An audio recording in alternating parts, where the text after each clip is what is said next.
Hello everybody, we are live from Bangkok, Thailand.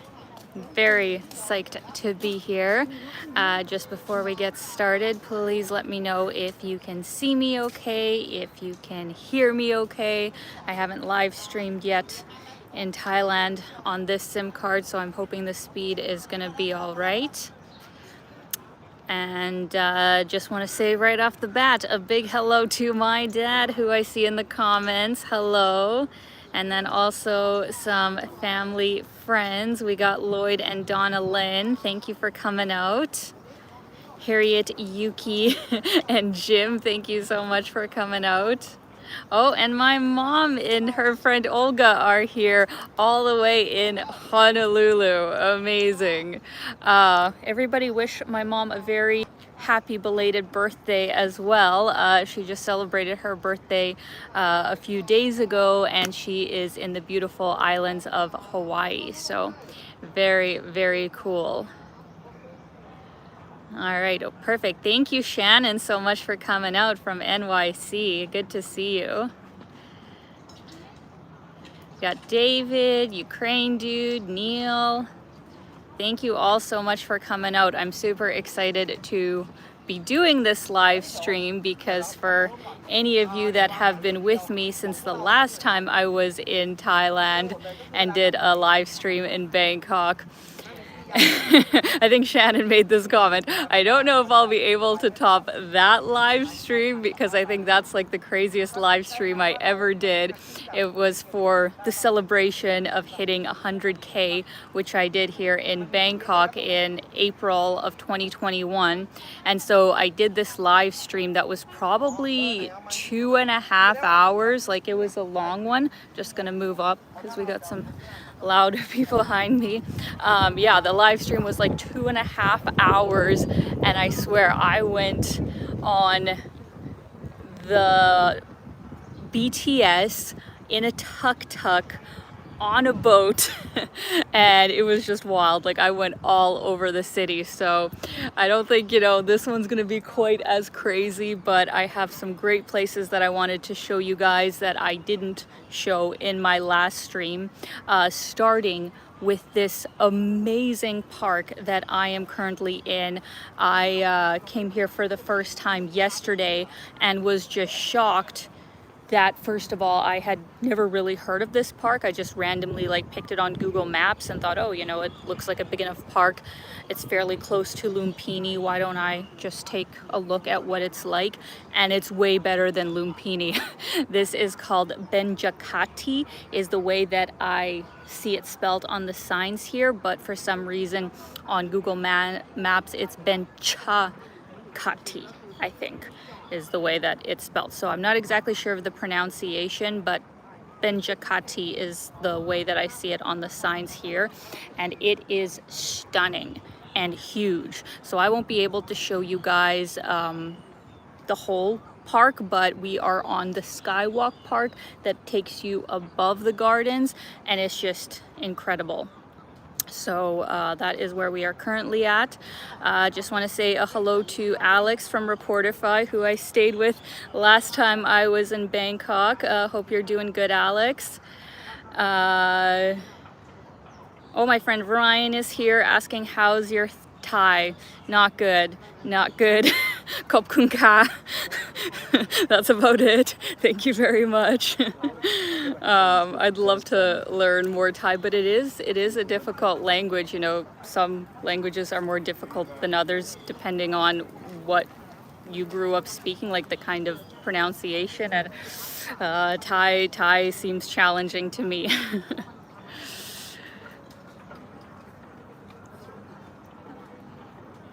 We'll answer just a quick question before we get started, because I've had a few people ask, where is my dad, who is watching my live stream right now, because obviously he's not with me here.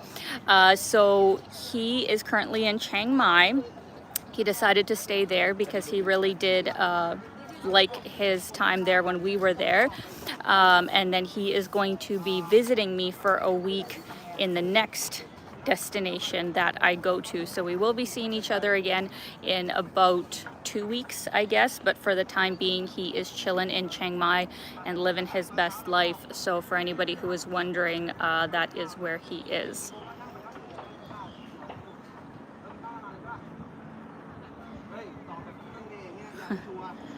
Hello from gray and gloomy Toronto from Melissa. Oh, sorry to hear that. Usually Toronto doesn't have the worst winters in Canada, but it can definitely be gloomy, that it can. All right, guys, so I'm gonna flip the camera here and show you what we are dealing with.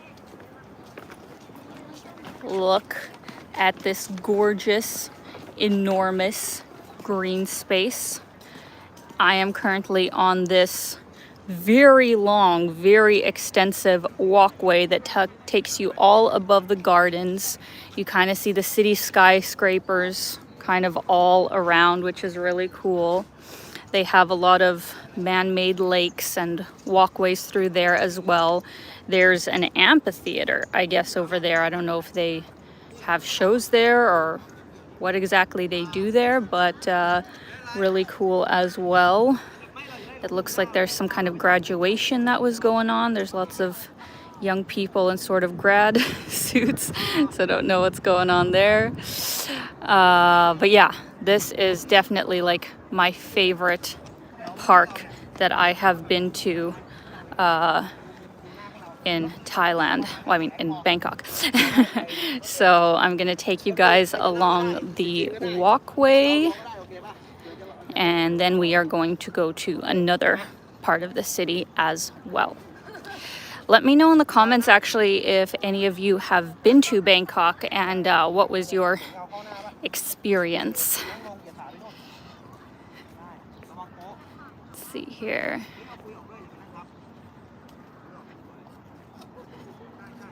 One sec, guys, I'm just doing one thing. All right.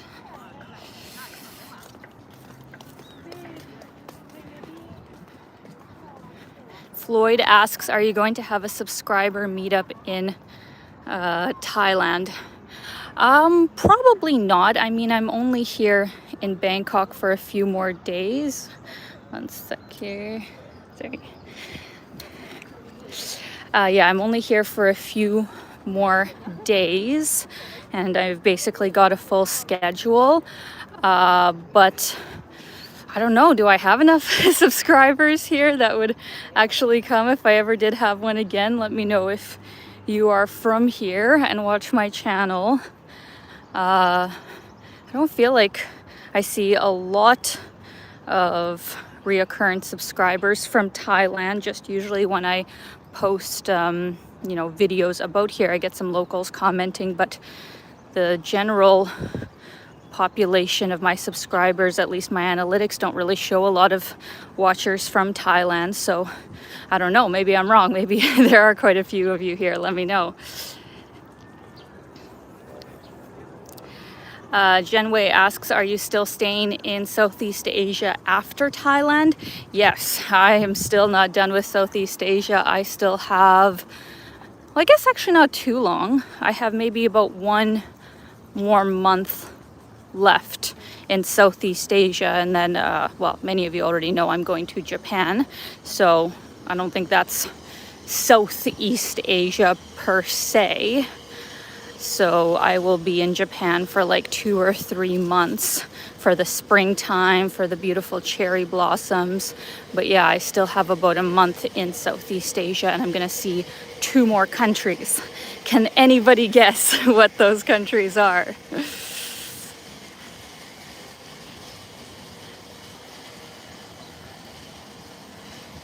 Neil asks, have you seen those big lizards in the park?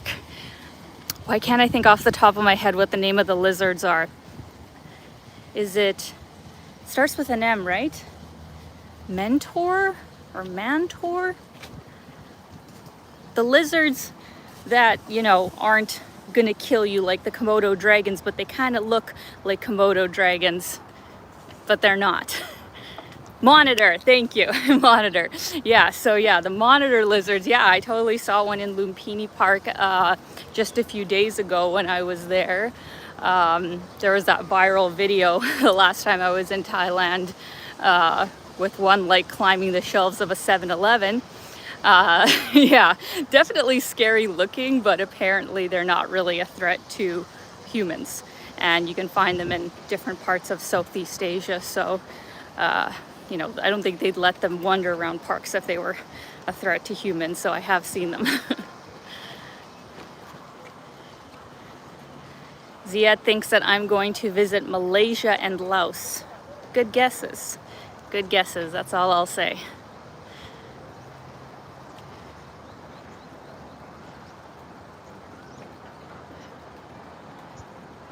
Let's see here.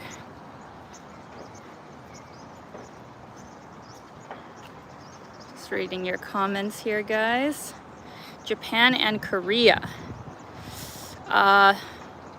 I don't think they are Southeast Asia, are they? Are Japan and South Korea considered to be Southeast Asia?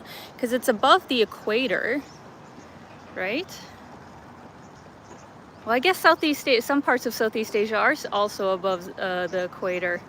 But I just feel like Japan and South Korea are so far north, like to fly from here is about 6 hours. So somehow I feel like it's outside the Southeast Asia bubble. Let me know if I'm wrong.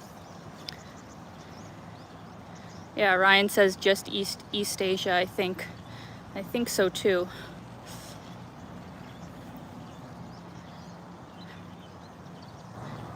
Huh.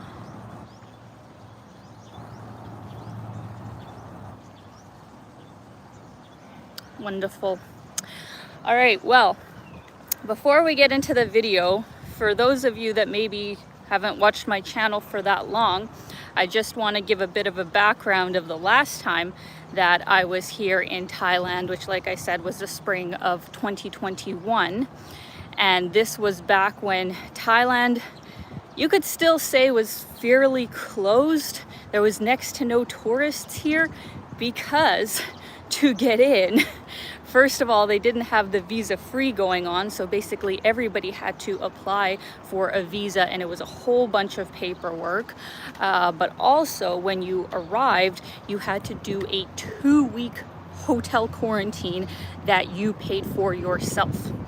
So because I had some friends who were here at the time and, you know, rightly told me that it would be a cool opportunity to get to see Thailand with next to no tourists, which, you know, never happens. It's a very popular place to come, that I should take advantage of this opportunity and that paying for the hotel quarantine would be worth it. And it definitely was. Like, it was such an amazing 3 months that I had here, even though sadly about halfway through they started to put even more restrictions on movement, and I more or less just stayed in Phuket for like a month and a half and then came back to Bangkok. Those were kind of the only 2 areas that I saw for that trip, but it was such a wild time because I was one of very few obvious foreigners, and the streets were so much more empty than they are now. I think that's the biggest kind of difference of being back here now and having this huge surge of seeing this huge surge of tourism that Thailand is having. It's completely different than when I was here last time. So that's kind of the background on that. It is nice because it feels much more lively. It feels like there's a lot more going on, and even though things were fairly open when I was here last time, there were, you know, restrictions going on where they were constantly, you know, like checking all of your paperwork and, you know, having to check temperature whenever you go into a building. Some places even wanted to see like PCR tests for like certain events if you were going to, all that kind of stuff. So, you know, definitely there's not the restrictions now, and I think it was just a few weeks ago where they thought about actually bringing back COVID restrictions in the sense of you have to be vaccinated to enter Thailand, because before anybody could come in, vaccinated or non-vaccinated, because of the surge of cases coming from China. So because people were pretty outraged at them changing things, literally 2 days after they made the rule, they scrapped it. So now it's back to the way it was before, where it doesn't matter whether you're vaccinated or not vaccinated to come into Thailand, and they don't really, check in any of the places any sort of paperwork. So that's how things currently are, but I will say, as with most countries in Southeast Asia, many of the locals are still wearing masks, like both indoors and outdoors, but there's no rules that you absolutely have to. So that's kind of just an update on that. Ryan says, I bet you've done more PCR tests than most. I probably have. I mean, probably nothing close to the amount that healthcare workers probably do, testing with their job and stuff, especially at the height of the pandemic.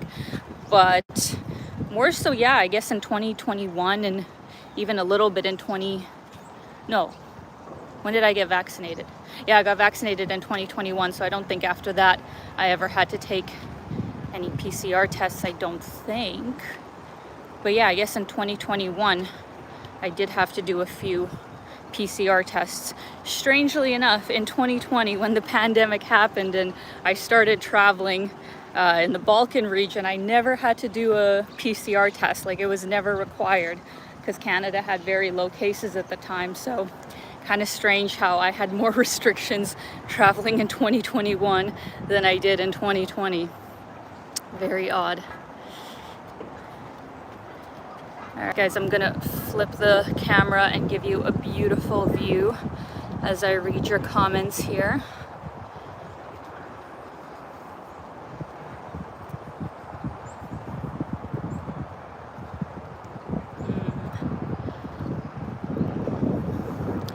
Floyd says, go watch the sunset at the top of the Maha Nakhon Sky Tower for great views of the city. Thank you for the suggestion. I'm actually going to a different sky bar on Tuesday with some friends, which will be in my video for Bangkok. But that one I haven't heard of, so I'll have to mark it down.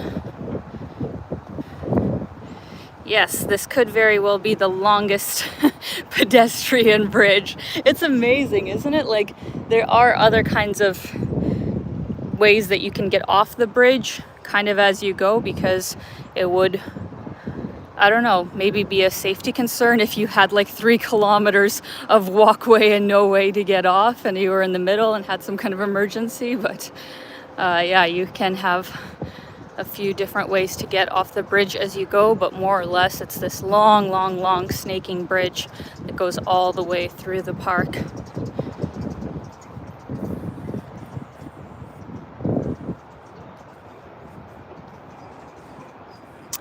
Monchai asks, does your Canadian passport give you 30 exempt, I assume you wanted to put days for Thailand? Yes, so usually if you're a Canadian, you get 30 days visa free or visa on arrival, whatever it is. But something special that they're actually doing right now until March 31st, I believe it is. It was from October to March, where anybody who was in the visa free or visa exempt category, they basically got an extra 15 days added on to that visa free time. So I think that's just them trying to boost tourism and having people, that are already coming, if they want to stay longer, spend more time in the country, spend more money in the country. So when me and my dad arrived to Chiang Mai and went through immigration, we got 45 days, allowance stamped on our passport. So I'll be leaving in the next few days, but my dad is actually staying longer than the 30 days because we knew that that was the current rule that they had going on. So for anybody who wanted to stay here longer than the 30 days but not more than 45, and you qualify for the exemption, then you can totally come right now and do that. I don't know if it will be extended past March 31st.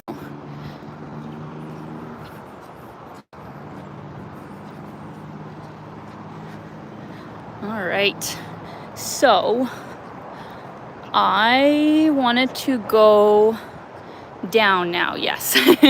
I've only done this walk once, guys. I did this walk yesterday, so I'm just trying to remember from memory where I go, because it's a specific street that I need to exit the park on, but we are still gonna go for a ways through the park here. Funny thing, for anybody who has been to Toronto, do you know what this place reminds me of? That's also in Toronto? Evergreen Brickworks. Am I wrong? Like, there's something about it where it's a very large area. It's not this sort of, you know, aesthetic garden, like it's kind of grow as you will kind of area, this sort of marshland and pond.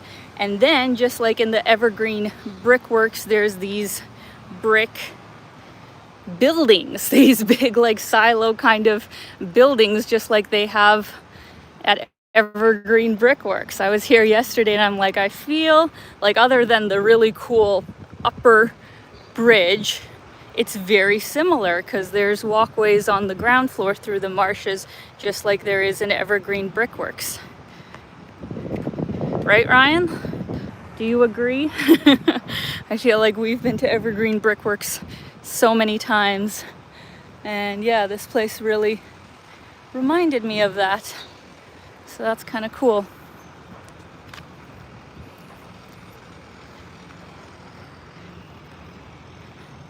Herman asks, is it much hotter than Chiang Mai? Yes, it's definitely hotter here than Chiang Mai, but I wouldn't say by a lot, like maybe up to 5 degrees difference. I think it's more so at night. In Chiang Mai, like you could get this kind of temperature during the day, but then at night it will really drop down and you will feel a difference. I usually would need to get a sweater after 6 o'clock. So that's the difference there. But Pai, even more north of Chiang Mai, Pai was very cold at night. And especially sleeping in those traditional huts, like the places that I was staying in, huge difference between day and night. It'd be like 10 degrees at night and 25 degrees during the day. You definitely needed to wear like warm clothes to bed and have 2 blankets. Most of the guest houses gave you very warm blankets, because that's definitely the coldest place that I have ever been in Thailand. But compared to the last time that I was here, which yes, I got here I think end of March and then got out of quarantine mid-April. So I was here basically April, May, and I think I left the first days of June, something like that. Really bordering rainy season. But those months of the year in Thailand are extremely hot, extremely humid. I did live streams like I'm doing now around this time of the day, and I would just be pouring sweat, not comfortable. This is definitely a much better time of the year to visit Thailand. This, like, I'd say December, January, February time, absolutely ideal. Even March would probably still be very nice, but once you start getting into like April, May, June, sure, maybe there's going to be less tourists, but it's going to be so hot and it's going to be very hard to be outside and do anything during the day. So, all right. This is the next part of the garden that we are going to walk through before we exit. So let's get started on that. J-Pat says the quality of the video sometimes is not clear. Is anybody else having that issue? So far on my end, it seems okay. Like, keep in mind, live streaming on YouTube only goes to 720p. It's not going to be 1080, but it shouldn't be like buffering or anything like that.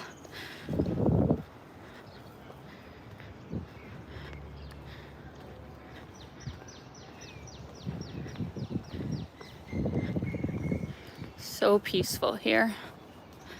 And also on this other side of the park, though it's like gated away from the park, you see the walking path above the water here? That actually goes for a very long time as well, which is really nice. And we won't go to it because it would just take too long, but way on that side of the park, there's a really big lake, and they have a running path around there. So lots of great places to go if you're a runner and looking for an uninterrupted area to go jogging in Bangkok.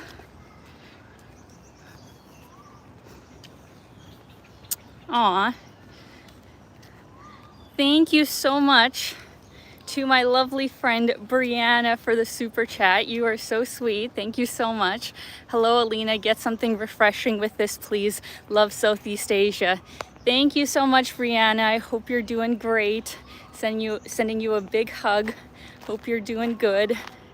Yeah, I'm definitely gonna get a very refreshing drink after we finish the live stream, because even though, like I said, it's not extremely hot, it's hot enough, and talking and walking for a long time, I get super dehydrated, so I'll definitely get a great drink. So thank you so much. Let me flip here. Look how nice this is. So beautiful. Having been in Bangkok, if you include the other time that I was here, for almost, I guess it'd be probably a month and a half is like the total time I've spent in Bangkok. And I haven't seen, you know, all the areas of the city, but I've seen quite a bit. And now, having been to this park, I think if I was to live here, I would definitely choose a place that was close to this park, because how wonderful would it be to have this like right outside of your doorstep? Amazing, amazing. Oh my goodness. Jim Ross, as always, you are so generous. Thank you so much for that incredibly kind super chat. One must celebrate a milestone like Alina's reaching 200K. She deserves this and more for all the amazing video from Eastern European caves to beaches all over, braving armed robberies and sharing her mom and dad with her viewers. Biggest question, did you attend the fanciest Tims I've ever seen? Thank you so much, Jim. That is so kind of you. Thank you for supporting my channel. And my pleasure to bring you guys Eastern Europe, almost getting robbed in Colombia, and now Southeast Asia. You know, happy to be here and not too traumatized after the fact. Many more adventures to come. But to answer your question of have I been to the fanciest Timmy's yet? No. And you know what? You reminding me of that is definitely something I need to put on my list. But what's weird is that I think, even though they have Tim Hortons here in Bangkok, I've been to them the last time I was here. It was amazing. Definitely so much better than the ones we have in Canada, which really is unfair considering it's a Canadian company. But it's in a mall, the one that I went to last time, that's a little bit out of the way. So I don't know if I'll go to that one, but maybe I can find like another one that's closer by to the area where I am right now, because I do miss my Timmy's. Yeah, if you guys follow me on Instagram, if I end up going to Tim's, I will post it on there. Amazing. Yes, that's when I went with Alex and we actually shot a video about it. It was very fun. Okay guys, so I'm gonna flip here and give you one last look at the park. I actually came in that entrance when I got here, and like I said, the lake is over here, so you can go walk around that, and then kind of separating the two sides of the park is like a parking lot. So that's kind of how this park is situated. And what we are going to do is we are going to exit out here and we are going to make our way to the main drag of the city, Sukhumvit, which goes for a very long time. I can't walk all of it unless this live stream was going to be 5 hours long, but I will show you guys some key places, because if you come to Bangkok, you kind of gotta know that area, and it's probably one of the better areas to get your accommodation by, just so you can be within walking distance of restaurants and shops and public transportation. So we're gonna walk down a more local kind of street to get there. There's a lot of apartments kind of down here, which is why I was mentioning that, yeah, if I lived in Bangkok, maybe I would actually live in this area, because then you're kind of in between the beautiful park and then also Sukhumvit, the really busy area. So I'll show you guys that.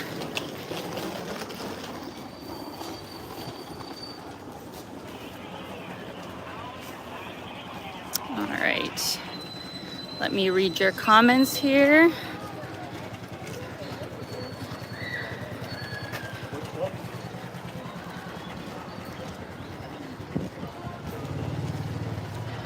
Yeah, Shannon comments, wouldn't even know this was Bangkok compared to your last live stream. Yeah, a world of difference. Because I think even when I came last time, it wasn't even just the lack of, tourists in Bangkok, but I think locals were just choosing to stay at home more. They definitely took the pandemic much more seriously than we did probably in North America, and people would just stay home. Even though things were open, a lot of people would just stay home, and there really wasn't a lot of people on the streets. So it's definitely a change now.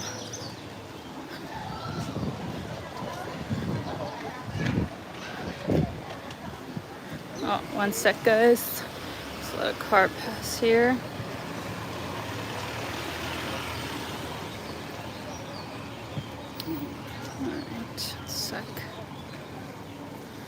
What? This can't be right. Ukraine dude says Tim Hortons are not operating in the US? No? Since when? I thought they had like so many locations there and it was quite popular. I'd be sad if that's the case.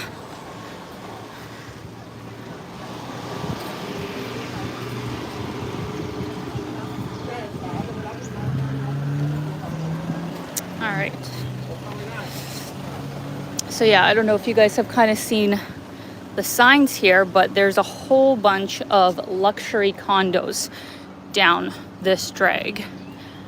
And for anybody who's curious about the cost, what are the rents like here? Of course, it depends what area of the city and how fancy your place is, all the different, amenities that a place has, and whether obviously you're renting it or you're buying it.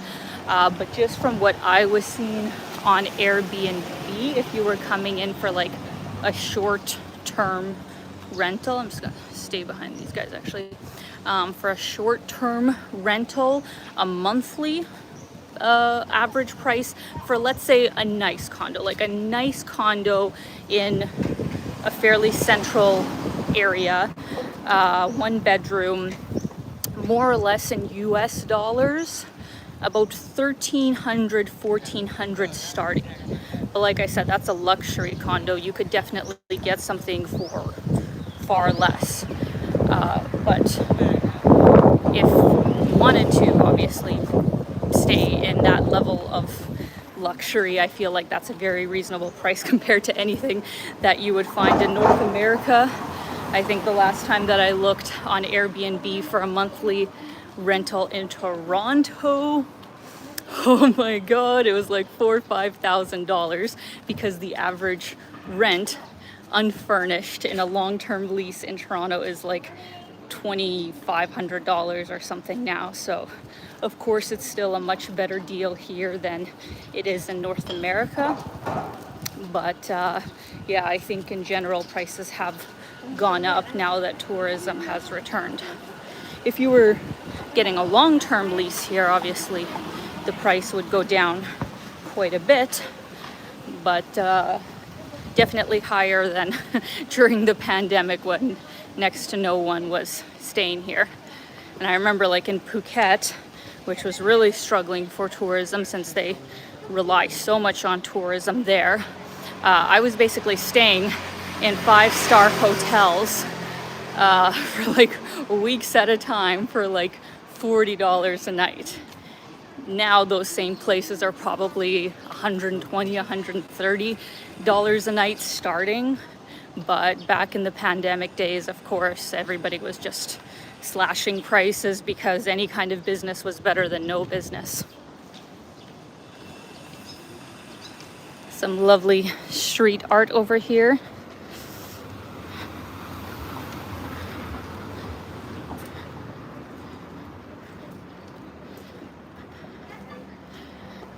Duncan asks, are there many tourists from China there? I'm sure there are some. I wouldn't say I've seen an overwhelming majority by any means, but I'm sure there is now that it is much easier for Chinese nationals to travel, and them making up such a large chunk of the world population. A lot of places will probably see a boom in tourism once they are traveling all over. Our taxi driver, actually, that was taking me and my dad to Siem Reap, was saying that they were getting very excited that tourism was opening up in China, because I guess the main group of tourists that visit Siem Reap specifically are Chinese. So they are probably going to have a big boom in tourism once things get going. Hello to April Santos. Thank you for coming out.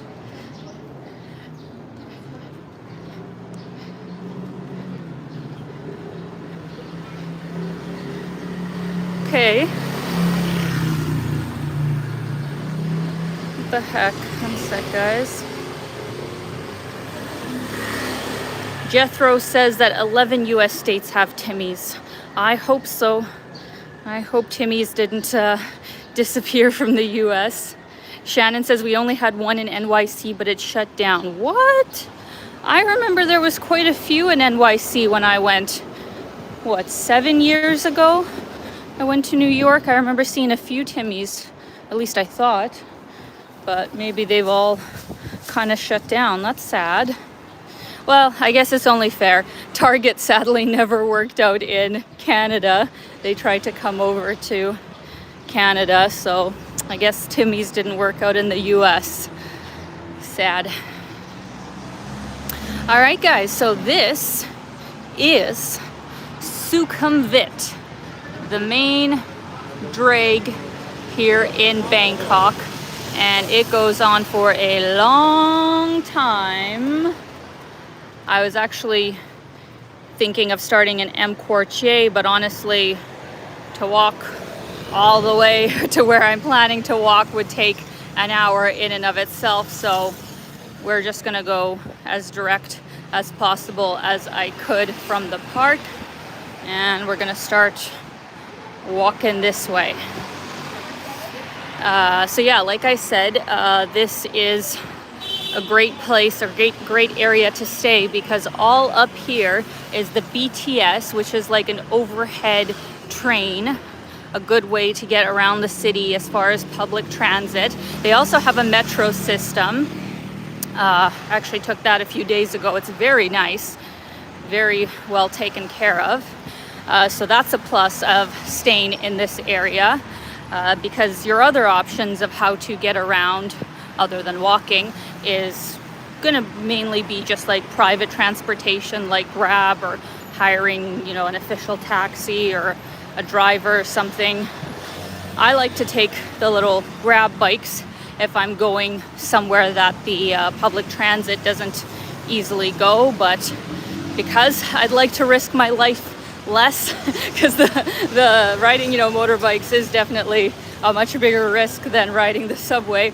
I try and take the BTS or the MTR if it's available, but if I am going somewhere really out of the way, or just need to get somewhere faster, then then I would take a grab bike, because they also kind of weave around the traffic. That's the nice thing about the scooters, is you're not sitting there the same way that a car would be sitting there.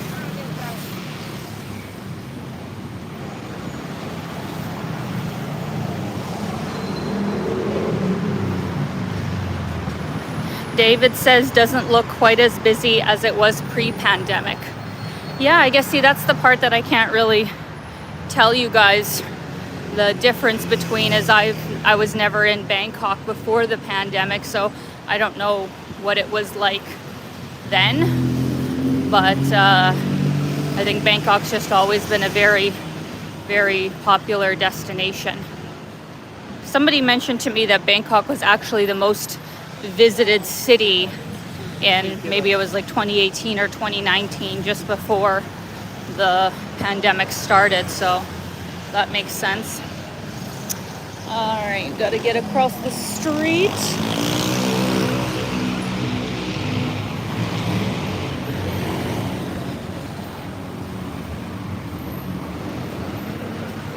You'll see a lot of tourists on this street.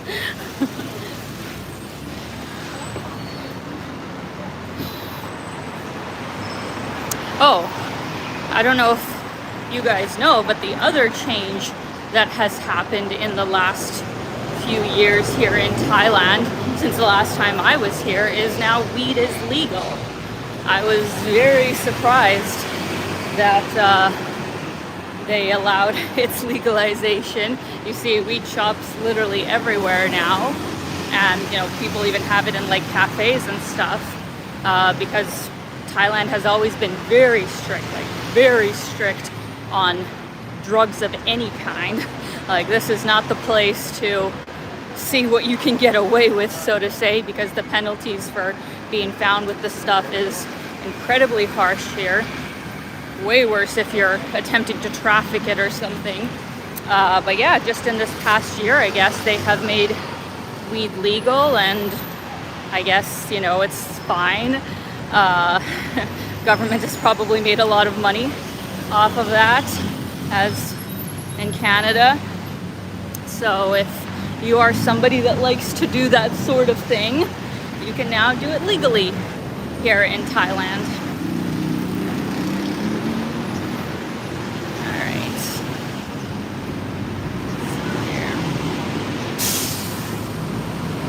One sec, guys.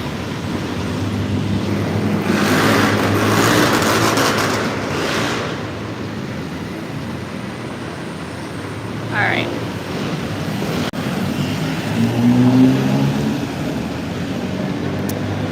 Fuck's sakes.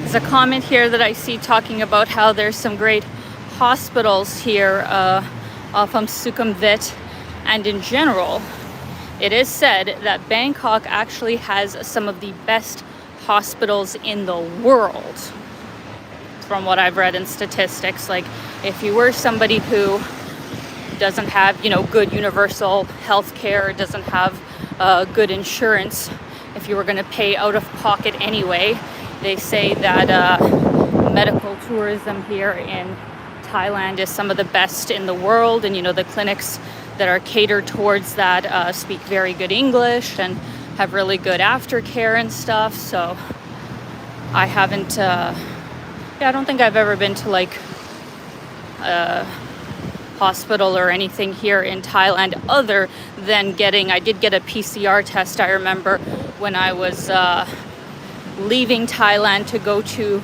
Armenia. Yeah, I needed to have a PCR test, so I went to a hospital and got that done there. But I've never went there to be like treated for anything. But I hear they're really good.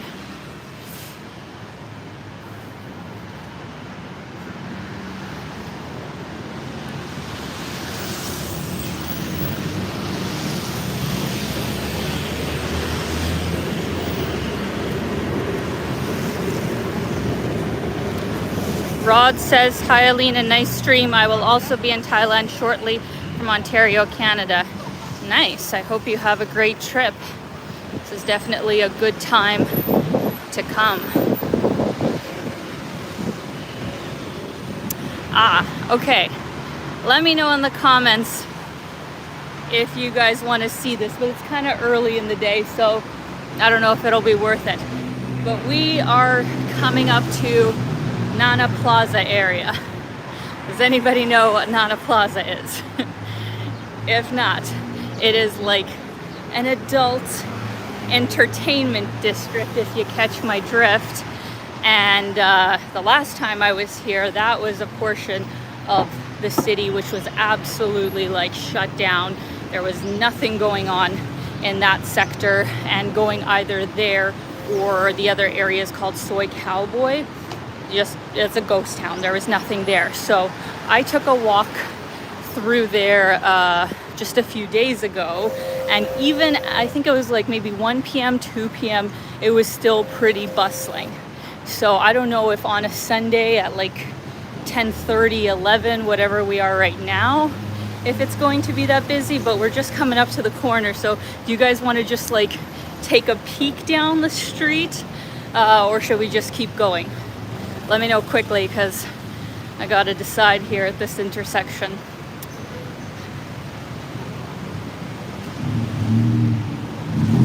Let's see here. Wait over here. Where's Sass guy?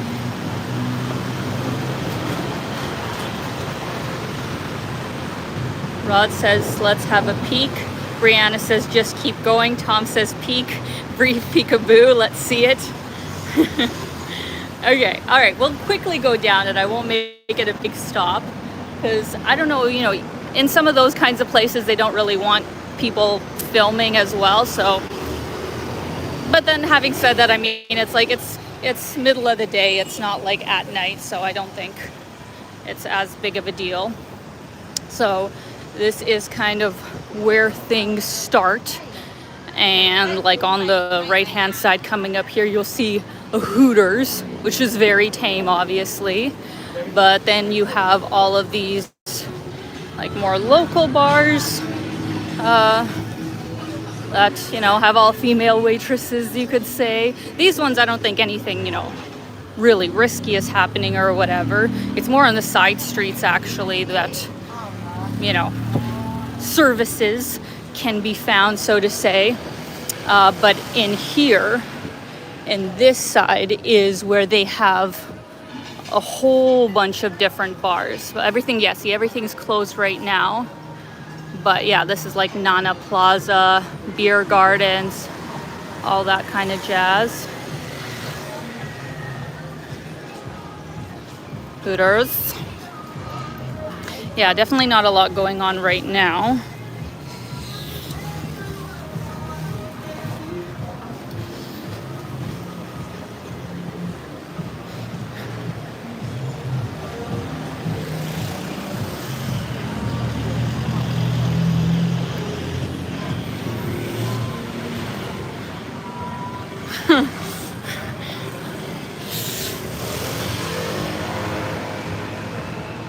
See but no touch, yes. A lot of degenerate tourists here. I mean,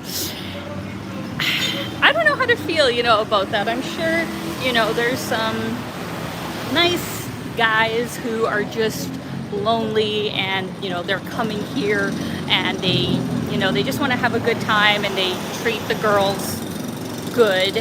And it is a way for, you know, locals who maybe don't have other options to make money. And I feel like that's fine as long as they willingly, you know, chose it above having another job. But I guess, you know, in the kind of places where jobs pay so little that this becomes a much better option, then still, you know, then it's not really them choosing it. So I'm really on the fence of whether, you know, it's a good or bad thing. I think on a whole I would lean towards it's not a good thing, because there is just so many terrible things that happen with this industry, and there are so many just horrible men who just abuse women who are in these very vulnerable positions. So on a whole, I would say I'm against, you know, sex tourism and all that kind of stuff. I think we'll actually turn around here, guys. And I think there's far more bad that comes out of it than good. And I think it's very hard to know if, you know, you come to these places, if the person who you're choosing to go with is there because they actually like their job, because they want to be there. You know, how do you really know? So obviously I would recommend abstaining from these kinds of places, but I think if you are going to do it, then try and just be as ethical as possible about it. Go to a place that, you know, people look like they're treated well and that the girls are actually happy, and, you know, maybe have a conversation with them before engaging in that kind of stuff to make sure they're all right, you know, mentally, and that they actually want to be doing this. Because, like, who wants to be with somebody who is just like hating life and doing it because they have no other options? Like, that's just shitty in my opinion, like taking advantage of somebody because you can. That's all I'll say about that.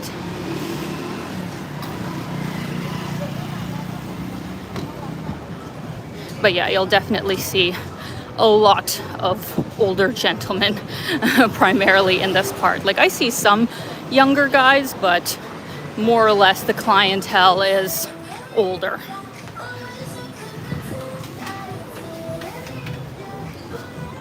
All right, we are going to, actually, let's just get to the end of the block and then we'll cross the street.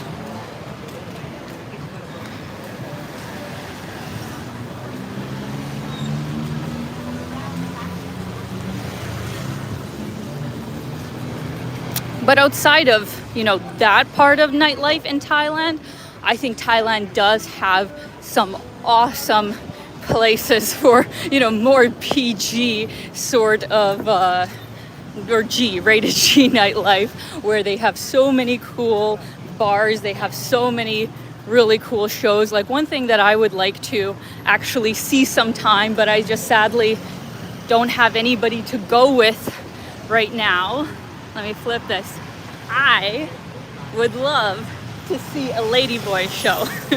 I would love to see a drag show, because that's like one of my favorite things to do. When I was living in Toronto, I lived in the gay village, and I would always go to crews and tangos if I wanted to go for like a night out of dancing and just like good vibes. So I've heard that the ladyboy shows here are really, really fun, and they're really talented. So I would love to see that. That's the kind of, you know, adult entertainment. Not that there's, you know, anything that risque about it. That's what I would like to see sometime here in Bangkok.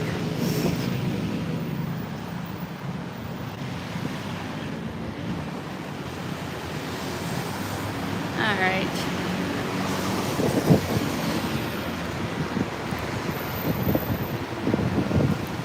Let's see here. Loco Dreams asking me to shout out Amanda's spotlights. Hello, Amanda. Thank you for coming out. Yes, to Max Planck, the Rainbow Street crossing in Toronto. Yes. Basically Yonge and Wellesley area. That was the area that I lived in Toronto, and that's where the gay village is as well. Oh, I think I missed a super chat. I apologize, my lovely favorite people, Harriet, Jim, and Yuki. Thank you so much for the super chat. Give yourself a mango drink. I absolutely will. That sounds absolutely perfect. Thank you so much. Hope you guys are doing great. All right, let me flip here. Got some scooters parking. Ooh. Aw. Thank you so much for the super chat, NK. Must be from Thailand because it says Thai bot. for the currency. Thank you so much. Very sweet of you. Yeah, we're not even, I guess, halfway, I think, of the area of Sukhumvit that I wanted to walk. So we gotta get moving here, guys. The nice thing, though, about the data plan that I have here right now, even though they completely overcharged me because I got my SIM card at the airport. Yeah, let me actually tell that story. Where I got a plan where for 30 days you have unlimited data. That's the good news. Unlimited data up to 10 Mbps, which sure isn't super fast, but you know, also not super slow. It's what I need to live stream for YouTube. So unlimited plan, which is great, but at the airport it costs like $30 US. I thought that like that can't be right, because I remember the last time I was here in Thailand I paid like half of that. I was like, have prices gone up that much? You know, what's going on? But because we had just arrived, I felt like I should just get a plan to help us get a grab and, you know, get to our hotel and stuff. So I told my dad to hold off on getting one, and we'd go, you know, to a actual store and get him his plan, because I thought it must be cheaper than that. That's insanely expensive for Thailand. So it's good we did do that, because what the price was for the same thing if you actually went in store was, yeah, half of that, basically, like 12, 13 US$ for even faster speeds actually, and unlimited data for 30 days. So a total rip-off at the airport, which is not cool, because that is the kind of easiest way to get the card and, you know, just have data as you're leaving the airport. So they found the good loophole to make money, but pissed me off. Of course, if you compare it to Canada's plans, I'm still getting one heck of a deal, but definitely worth it to go in store to get your card if you can wait.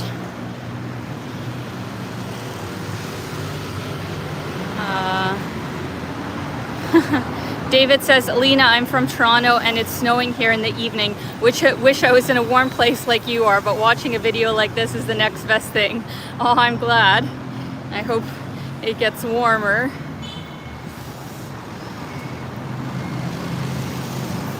All right, so let's go here.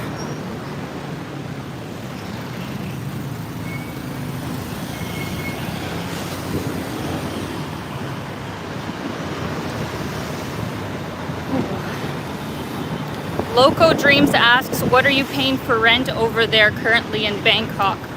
Well, I'm not really paying a rent. I'm actually staying in a hotel right now.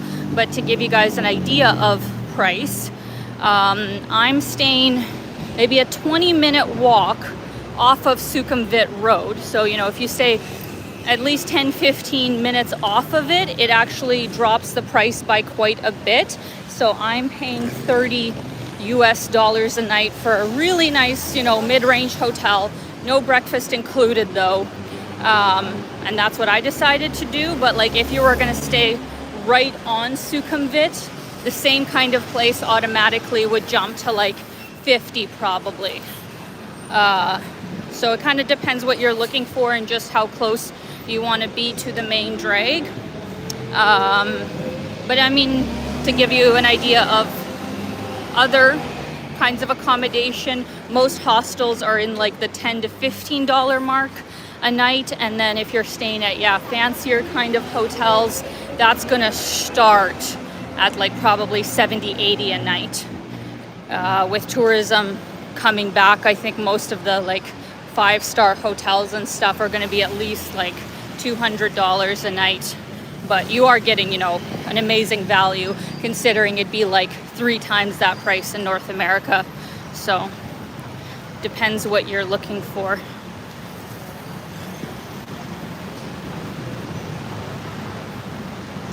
One thing I've noticed actually is that here in Bangkok especially, prices for food, for restaurants, I feel like have gone up quite a bit. And also in grocery stores. I went to the grocery store yesterday because I wanted to make kind of fruit yogurt bowls. Do I need to go up here? One sec, guys.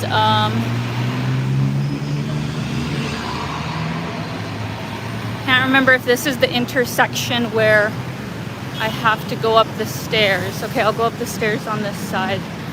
There's some intersections that you can't cross, like physically. You have to go up to the BTS stations and go across that way. So I'm just gonna go up on this other side. Yeah, so I went to the grocery store and I was shocked.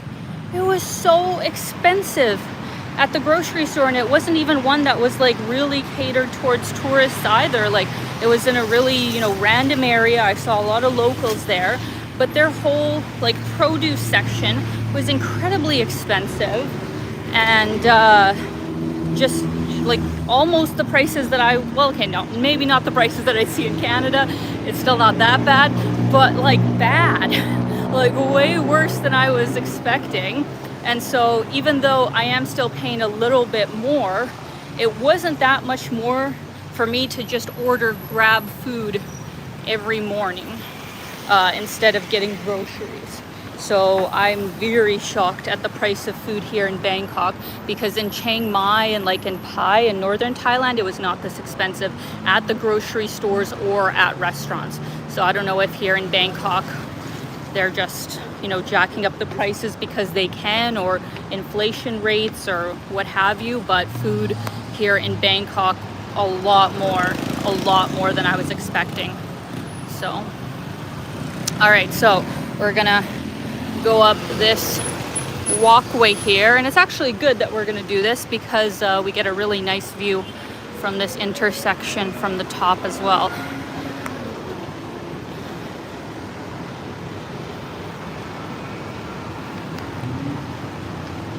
Jamie says eggs $5 a dozen here. That's a lot though. I feel bad, there's so many homeless people. I wish I could give them all something. I should actually have like 20s in my pocket to just give out to people. Should do that. Just want to do a quick mention about this street. It looks beautiful, and I really like this building. Very unique architecture. Originally, the live stream walk that I had planned was going to start from Lumpini Park, which is all the way down this street, and I was going to exit it and go up here, but I just figured I'd rather start in the other park because it's less talked about. But if you wanted to go to Lumpini Park from Sukhumvit, you can just go all the way down this street. And another fun fact is that all the way down here, there's a whole bunch of different international embassies. Like the US embassy is on this side, the Netherlands embassy is on this side. I forget all the ones that they have here, but a whole bunch of embassies all along this drag. And then over here on this side, we have the beautiful central shopping plaza. Oh, and there's the BTS. Look at that. Fabulous. BTS is my favorite mode of transportation in Bangkok, just because you get such a good view as you're kind of zipping around, being above ground. It's fun to just take just to get a view of the city. So yeah, this is the Central Shopping Center, really beautiful mall. And then there's Central World down there, which we're gonna go towards.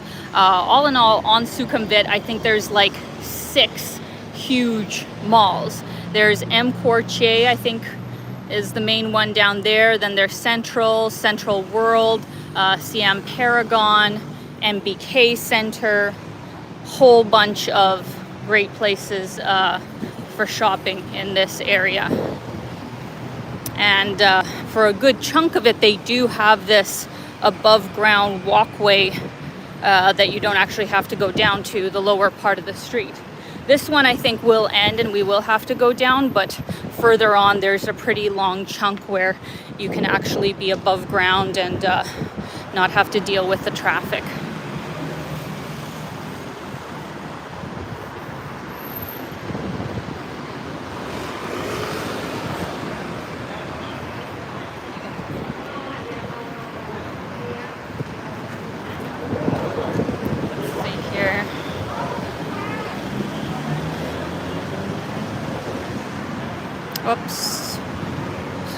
comments here, guys. So this is the entrance to Central here. Or Central Embassy, I guess is the proper name. I just call it Central, but it's Central Embassy is the name of this mall. Wait. Can I not get down here? Did I mess up? I may have messed up, guys. What did I confuse this with? Okay. I may have gone all the way out here for nothing.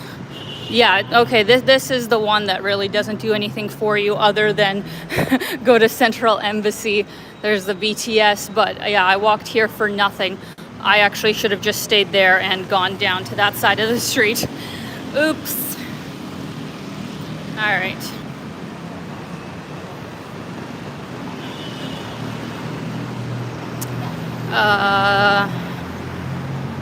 There's a question here I was going to answer from M. Cooper. Says, have you decided which country to settle in as a digital nomad? No, I have not. Sadly. It's, you know, I actually thought that after 3-4 years of travel, I would have, you know, more of the concrete plan of where I was going to settle, but in a way it's only made it worse because now I do feel like I have so many options and I have so much knowledge about the pros and cons of different places.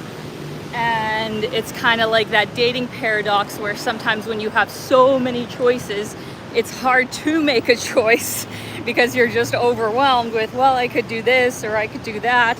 So that's kind of how I'm feeling with picking a place to live long term. But on the other hand, if I'm being honest, I wouldn't say I've really...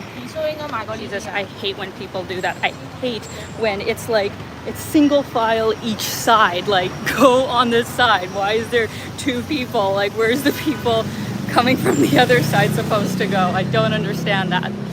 Anyways, pet peeve. I will say that there hasn't been any places that have just, you know, overwhelmed me with a knowingness that, oh yes, this is the one. It's so amazing here. I like everything about it.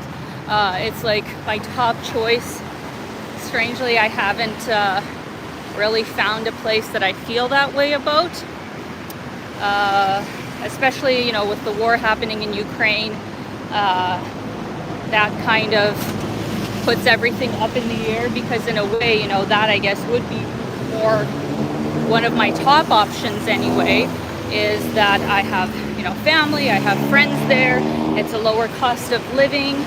I could technically even get citizenship there with my birth certificate and old passport, even though it's, you know, looked at as illegal for the time being, but I think in the coming years they probably will allow dual citizenship.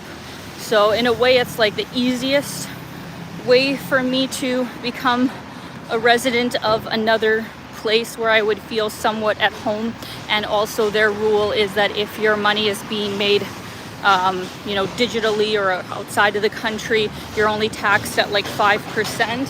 So in a way, I guess Ukraine was my top option, but with the war going on and not knowing, you know, when that's going to come to an end and how things will look when it does, it just puts everything up in the air.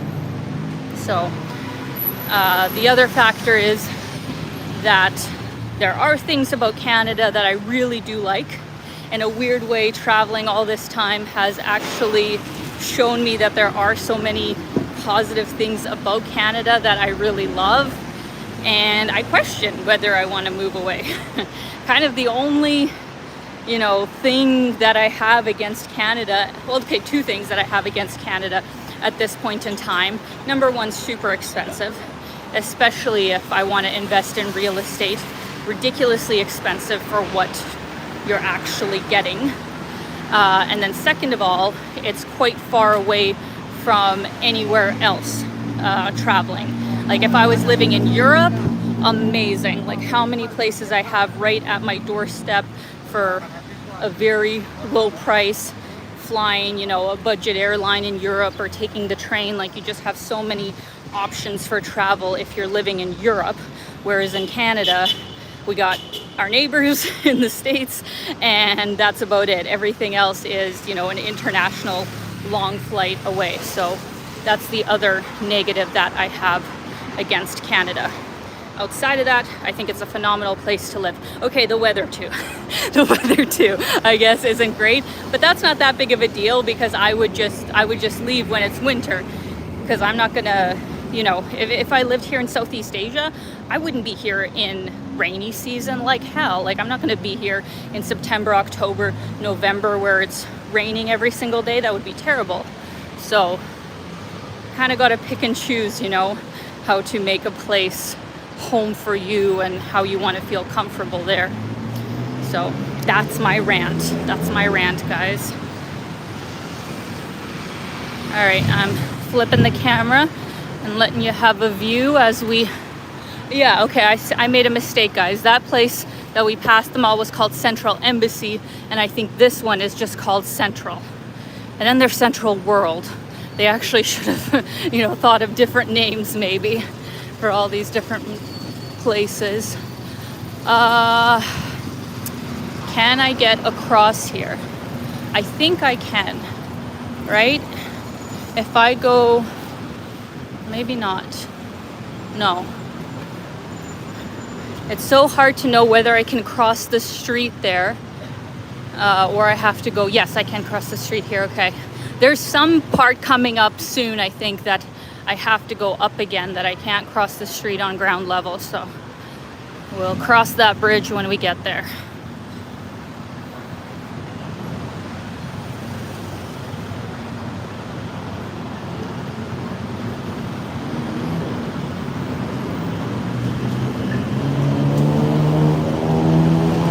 Give you a view here. All the scooters.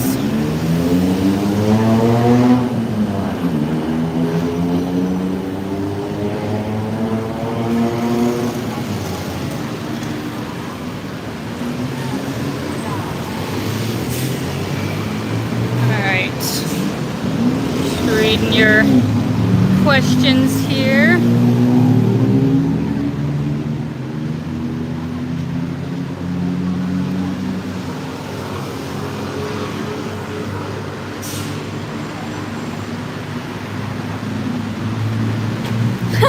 Max says Canada is too expensive for no reason. Yeah, to be honest, like as awesome as Canada is, I'm like, who do you think you are? Like, I'm sorry, but since when, you know, does any tourist who comes here, why would they pay like 4 times the price? Like when I went to Vancouver this past year and was paying $70 a night for a bunk bed, to be centrally located in downtown Vancouver, or, you know, the cheapest hotel basically started at $200 a night. And there was even people in my hostel who booked more like last minute who were paying $100 a night. Like $100 a night for a hostel bed. Like, I think I looked up, because my mom is staying in Honolulu right now, I was looking at accommodation in Honolulu, and there were places in Honolulu that were less money and looked better than what they had available in Vancouver. I'm like, we are not a tropical paradise. Like, yes, it's a beautiful country, it has a lot to offer too, but like, humble yourself, Canada. Like, to be charging those kinds of prices is just outrageous to me. I don't get it.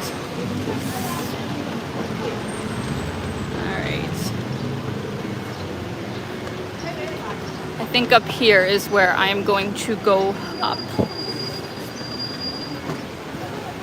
Oh wow, we've been going for over an hour already. The live stream. Shannon says Manhattan is cheaper, seriously. Yeah, I don't doubt it. Like, Manhattan obviously is extremely expensive as well, but I think Toronto and Vancouver are like catching up. It's just crazy.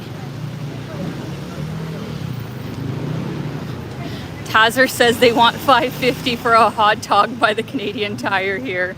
Oh boy.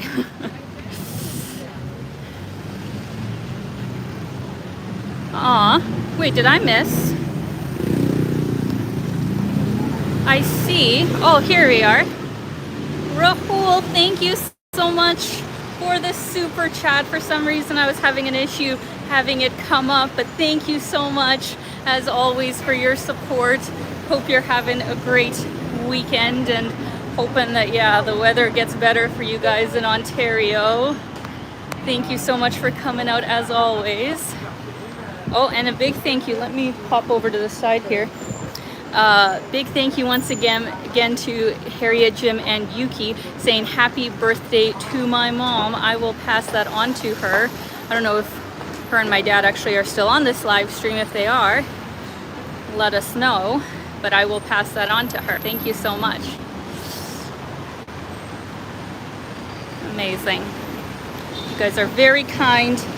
I appreciate your support with my channel so much, because it is actually amazing when I think about it. I'm actually gonna flip this again while I talk about this. Thinking about how much money I have saved by actually traveling compared to if I was still living in Toronto, and the way that, you know, rents have gone up there. If I wanted to move out of the very little studio that I was living in, and let's say I wanted to get even a studio or a 1-bedroom now, I am gonna go up here. I'm gonna hope that no, maybe not. No, maybe not. Sorry guys, I'm all over the place. Yeah, if I wanted to basically upgrade my place and I wasn't grandfathering the place that I already had for like less than $1,000 a month, because that kind of rent would be unheard of now in Toronto, easily I would be paying, I don't even know, like I'd probably be spending at least $3,000-4,000 a month on a very low budget. No, I do have to go up here, damn it. This is so chaotic, so chaotic. Yeah, so me budgeting, cooking all of my meals at home, and having, you know, I'd probably have to get either a studio or a basement 1-bedroom apartment if I wanted to keep my rent under $2,000, let's say with utilities even in Toronto. I'd have to live in a place like that. I don't think I'd have the heart to be spending $2,500 a month right now on a 1-bedroom. That just seems outrageous. So if I was spending, you know, that kind of money for budget living, I have spent basically less than that in the past, you know, average of the months that I've had traveling, you know, staying in wonderful mid-range places, I would say on a whole. I'm not doing hostels anymore unless I absolutely need to and the prices are high like they were in Toronto. So usually I'm staying at nice mid-range places with an average like monthly price of $30 a night. And I'm eating out, you know, for most of my meals just because I am moving so quickly. I can't really do groceries for short stays. And even with my transit, I'm spending less money doing this than I would be living in Toronto. Like, it's sad. It's really sad that life in Canada has, you know, gotten this expensive, because I feel like, you know, when I was younger, it wasn't quite this bad, you know, even compared to the prices that you'd have for traveling to countries where obviously your currency goes further, but there wasn't this big of a discrepancy. I think that's been in like the last 5 years where things in Canada have just gotten to be so expensive that it's less money to travel full time. Like, that's what's crazy about it all. All right, so another mall entrance here. And we are going to be making our way across the bridge because I was right. This was the intersection that I could not cross on ground level. Right on this side is Central World. Really nice mall. Forget what the name of this one is. I think it starts with some kind of G or something, Grayson or something. Oh, there's the BTS going up here. There's some kind of temple down here, actually. Look at that.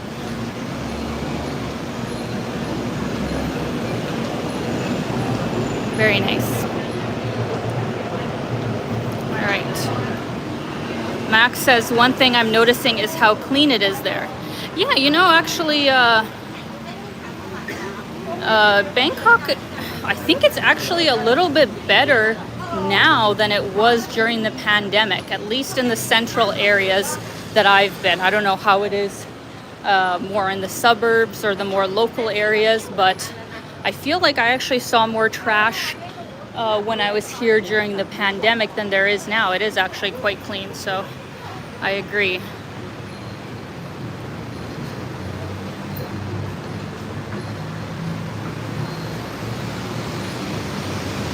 Just reading your comments here, guys.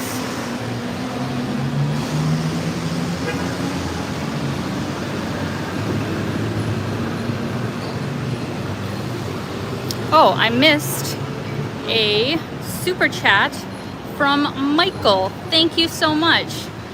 Very kind of you. Much appreciated. Hope you're doing great. Alright, guys. We are going to continue onwards here.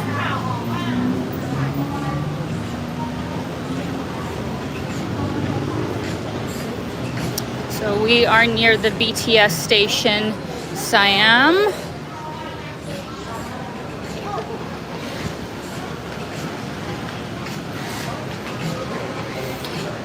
In my opinion, the best mall in Bangkok is near where I was staying before by the river last time I was here, called Icon Siam. I think it is the most extensive and expensive mall in Bangkok. Like, it's on another level. And it also just has amazing views because it is like right by the river. It's near a whole bunch of 5-star hotels like Mandarin Oriental. So if you get a chance and are going to be close to the river, highly recommend going to Icon Siam. Like, all the malls down here are also fantastic, but Icon Siam is better, in my opinion.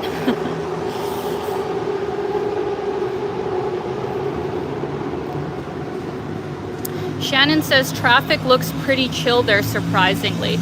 Yeah, you know, I actually have been overall surprised that it's not that bad. Like, obviously during rush hour it is worse, but I was expecting it to be much more gridlock than I've experienced so far. And I was also on TikTok and came across somebody who was saying that they were having a really hard time getting a Grab, just because, you know, there was so much demand. And like I said, maybe at rush hour that is the case, but so far anytime I've wanted at least a motorbike taxi, it has been fine. Whereas, for example, when I was in Manila, never had it so bad as that, where I once had to wait an hour and a half past rush hour. I think it wasn't until 8 o'clock that I had a Grab go through that was going to take me home. And I was kind of in a really random area of Manila. There wasn't any public transit for a big distance, and you know, I don't feel comfortable getting a taxi right off the street. That's kind of sad actually to say that, but you know, I just would prefer to have it be a Grab where everything's registered and where they have like a panic button basically if you have some kind of issue. So instead of just getting a regular taxi and risking getting scammed or worse, I just decided to wait for a Grab, and it took an hour and a half. So I've never experienced any Grab drought that was as bad as what I had in Manila, because this was also every single day. Like every single day I had times where I had to wait for a Grab to be available. But here in Bangkok, that hasn't been the case. So that is nice.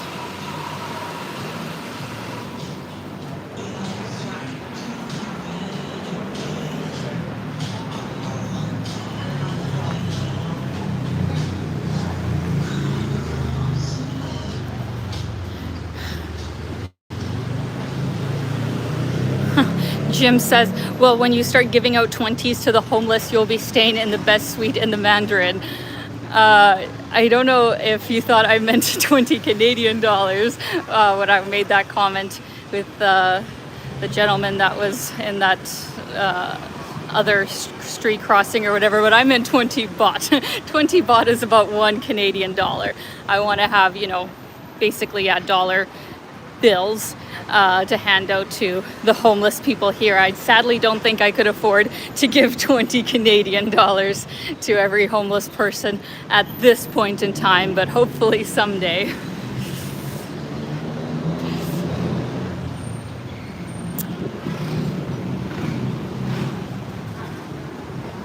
Genway asks a good question. What's been some of your bad experiences that you've had with travel recently? To be honest, like really nothing that bad, which is great. I'd prefer it to be that way. Of course, I've had some days where like things go wrong, like let's say the Grab situation, for example, it's annoying and kind of puts you off schedule, but my life's not at risk. It's not a really serious situation. It's just something you have to wait out. So obviously there's been worse things that have happened than me waiting for Grab, but I don't think anything so bad. The one thing that was especially stressful was with my dad, who had a real whole mess up with his passport when he was coming to see me. Those 2 weeks of trying to get that all sorted was incredibly stressful. Not his fault, just an unfortunate series of events, but that was obviously something that stood out, and that was very, very stressful to deal with because I had to rebook a whole bunch of things, change all of our plans, and it was very stressful. But outside of that, I don't think there's really been anything else. Oh, actually no, I have gotten sick. I have gotten sick quite a bit, usually with like the stomach flu, which was pretty bad. And just like recently when I was in Pai, had another night where just you go from feeling absolutely fine to I went to bed kind of feeling not great, thinking I'd sleep it off, wake up in the middle of the night feeling nauseous and coming out of both ends, you could say, and for like 2 days I'm out of commission and then I'm fine.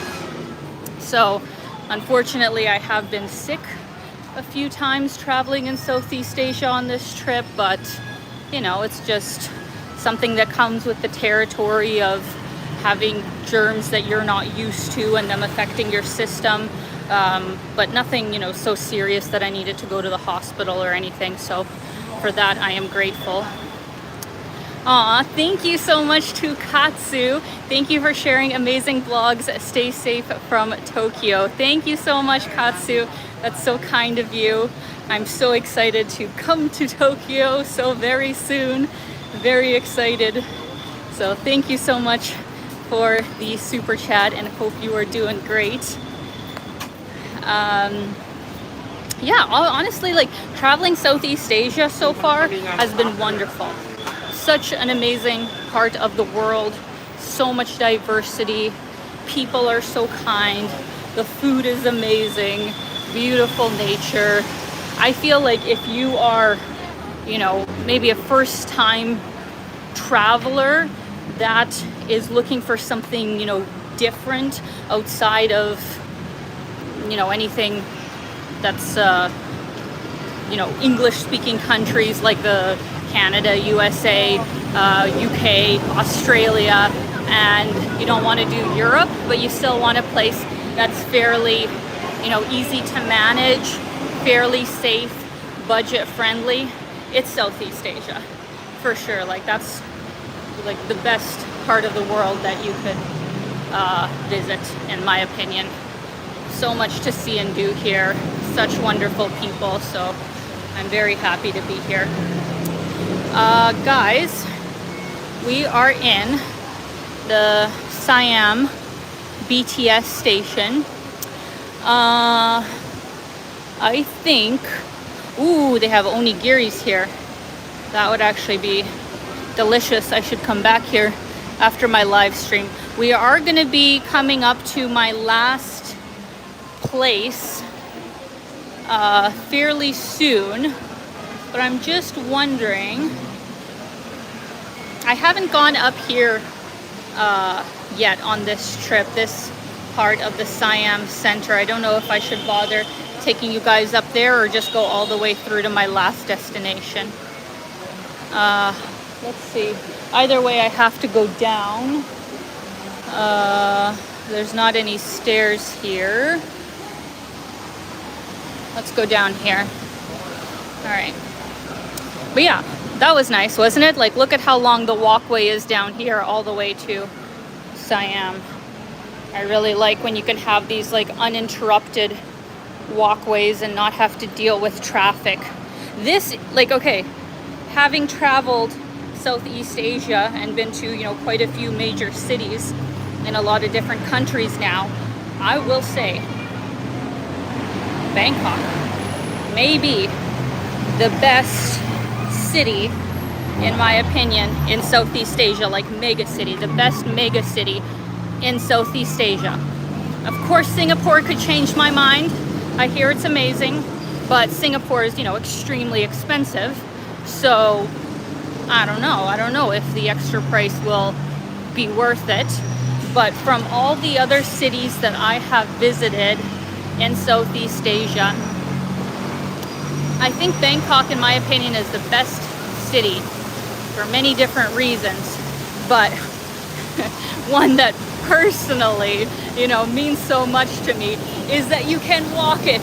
You can walk fairly easily around Bangkok, and they thought of things like, you know, over the road walkways. They have very good public transit. Usually there is some kind of sidewalk, you know, in most parts of the central downtown part of the city, and for that I am so grateful. Because so many other cities in Southeast Asia, I know that some people, they don't have the same opinion as me. They prefer it to be car and scooter centric and not really pedestrian friendly, but I don't understand it. I really don't understand why it's so difficult to make things even a little bit more pedestrian friendly, so you're not literally like scared for your life when you're crossing the street and don't have to like take a scooter to go 3 blocks from the place that you're in. I don't understand that kind of city planning whatsoever, and I feel like Bangkok does a pretty good job for walkability. It's not perfect. Sorry about that, guys. Don't know why it just went all out of nowhere, considering we are right in the downtown part of the city. You'd think the connection should be very good here. All right, we are back. But as I was saying, right now, as it stands, I think my second runner-up for best city in Southeast Asia from the places that I have been is Ho Chi Minh. Really like that city, was very impressed. Quite walkable, very modern, so much to see and do, great restaurants, nice people, felt fairly safe, great city.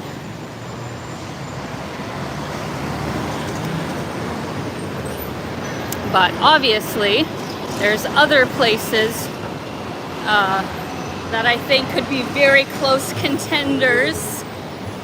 Okay, I'll just tell you guys, the next place that I am going to is Kuala Lumpur.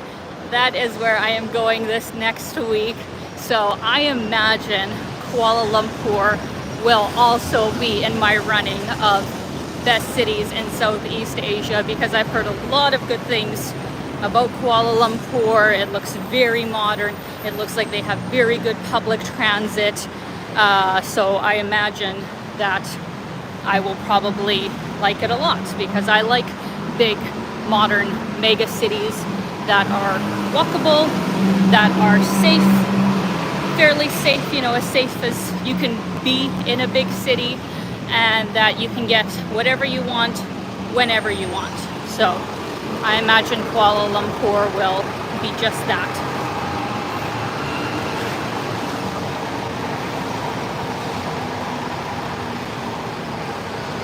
Here. Almost ran into that pole. That's not good. Just reading your comments as I walk here.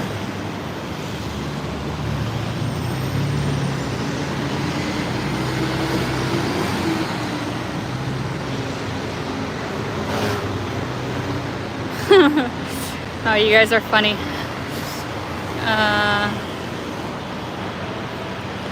So actually, on telling you guys that I'm going to Kuala Lumpur, sadly I won't be seeing other parts of Malaysia on this trip.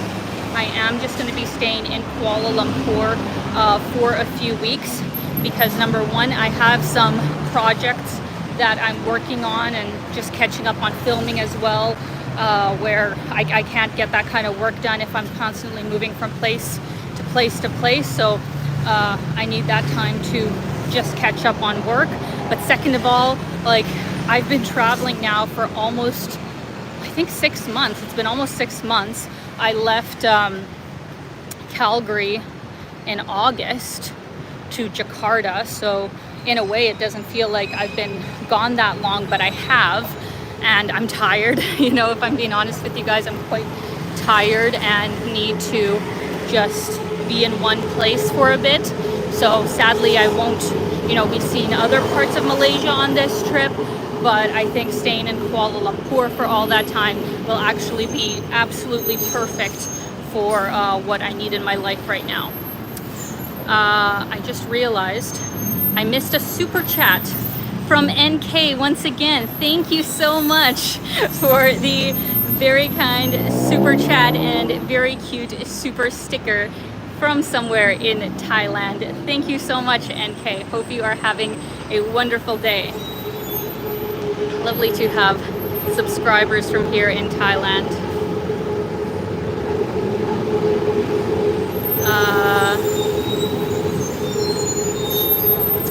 All right.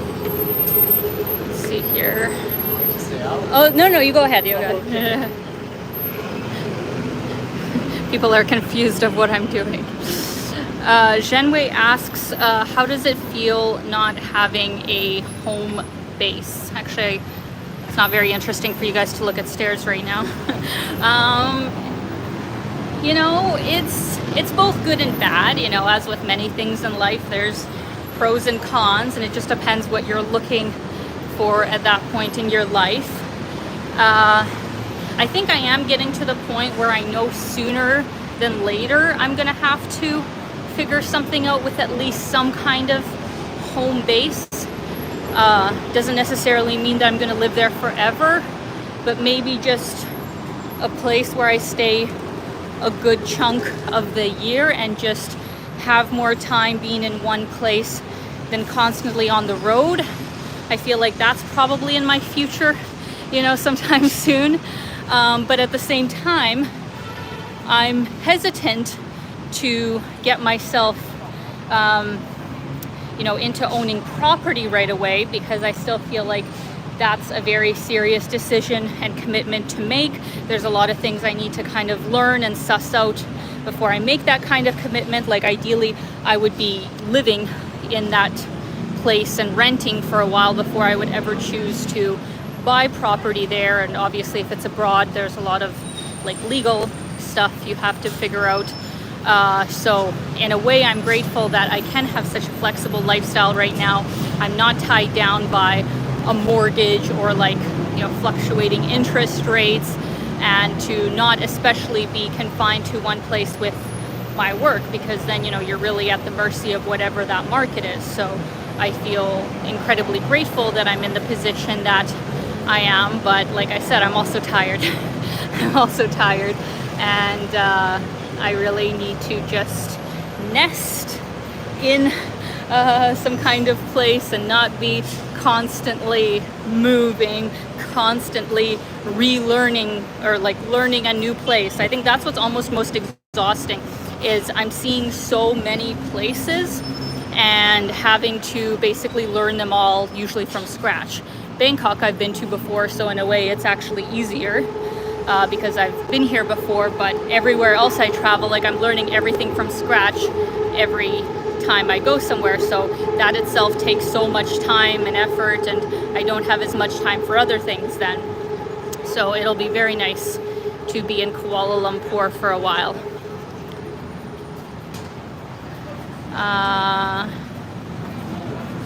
See here, guys.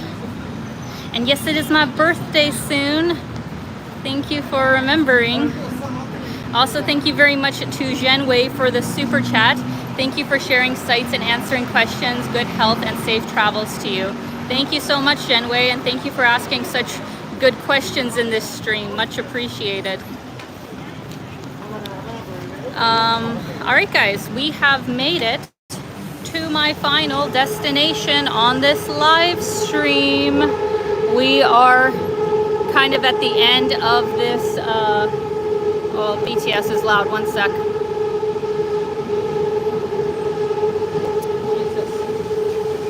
All right, so we are at the end of the walkway for this area. I'll show you the MBK Center and a nice lookout that way in just a minute.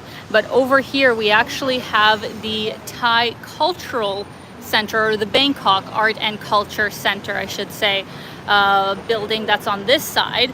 This place was closed last time that I was in Bangkok, so maybe it's open now, and maybe that's what I'll do after I finish this live stream. But that's supposed to be a great place for like art and music performances, and this is just a great area to also sit around in. Popular meeting point for people. There's another BTS station down here. I forget the name of it. It's the one that comes after Siam. Let's go over to this other side. MBK Center is kind of a weird mall, if I'm being honest. They have some really random stuff in there. Last time I was there anyway. Maybe it's actually different now. I'll have to go check. But they have a very... Just go there yourselves and you'll see what I mean. It's literally one of the most random malls that I have ever been to. But I like that they have these big TV screens. Reminds me of... This reminds me of like Tokyo Shibuya crossing kind of area with all the lights, big, you know, crossing. That's what the MBK area reminds me of. Very nice. One last look. And that is it, guys. We have been live streaming for an hour and a half, more than that, an hour and 40 minutes. Not quite as long as my first live stream in Bangkok. I think that one was quite literally two and a half hours, and that was in weather that was probably at least 5 but probably 10 degrees higher than what it is right now, so not quite as crazy as that one. But I hope you guys enjoyed it, and I hope that it was helpful, that if you are thinking of coming to Bangkok and you just wanted to get an idea of what things look like, and obviously the main drag of Sukhumvit, this is what you can kind of expect. It's an amazing city. Thai locals are amazing people, very welcoming. Overall, it's a very safe city. Like, of course, things kind of change at night, and if you're going down more secluded alleyways, you know, in areas that aren't as popular with tourists, then maybe, yeah, you should be more careful. But I think if you're staying in the more central areas, it's actually a fairly safe, large metropolis, and you really don't have that much to worry about. At least that has been my experience. So I hope it was helpful. Thank you all so much for coming out. And the next live stream that I will be doing will be from Kuala Lumpur, and also it will more than likely be the day after my birthday, because I think the day after my birthday is like a Saturday. So that's when I'm going to do my next live stream, February 18th. So hope to see you guys there. Sending you lots of love, and as always, keep being your own kind of beautiful. Bye guys.